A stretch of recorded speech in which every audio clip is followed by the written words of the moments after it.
বেড়েছে সরবরাহ, কমেছে চাঁদাবাজি, স্বস্তি নেমেছে কুষ্টিয়ার সবজি বাজারে।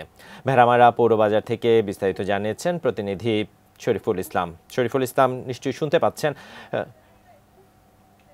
কুষ্টিয়ার সবজি বাজারে স্বস্তি মিলেছে ভোক্তাদের মাঝে। প্রতিটি সবজি পণ্যের দামে গত সপ্তাহের বাজারে থেকে 5 থেকে 10 টাকা কমেছে। বিশেষ করে মরিচের দাম যেটা আকাশ ছোঁয়া ছিল সেটা এখন আজকের বাজারে আমি রয়েছে, সেখানে 150 টাকা কেজি বিক্রি হচ্ছে। পেঁয়াজ বিক্রি হচ্ছে আগের দামে আছে, তবে পাইকারি বাজারে কমেছে, তবে খুচরা বাজারে 120 টাকা কেজি বিক্রি হচ্ছে। রসুনের দাম 200 টাকা রয়েছে, স্থিতিশীল রয়েছে। মাছের বাজারটাও অনেকটাই স্থিতিশীল, বিশেষ করে গত সপ্তাহের চেয়ে মাছের বাজার প্রতিটা মাছে 10 থেকে 20 টাকা বা কোনো কোনো ক্ষেত্রে আরও একটু কমেছে।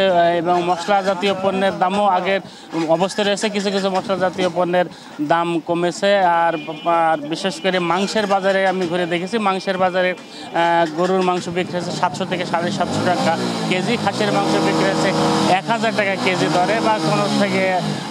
আর এমনি সবজি বাজারের অন্যান্য যেসব সবজি পণ্য, সেসব সবজি পণ্যের দামও ক্রেতাদের সহনীয় পর্যায়ে রয়েছে, তবে কিছুটা হলেও স্বস্তি মিলেছে। আর তবে ভোক্তাদের সাথে কথা বলছে, ভোক্তারা জানিয়েছেন যে বাজারের মনিটরিং ব্যবস্থা নিয়মিত থাকলে হয়তো এই স্বস্তিটা সর্বদা বিরাজ করবে।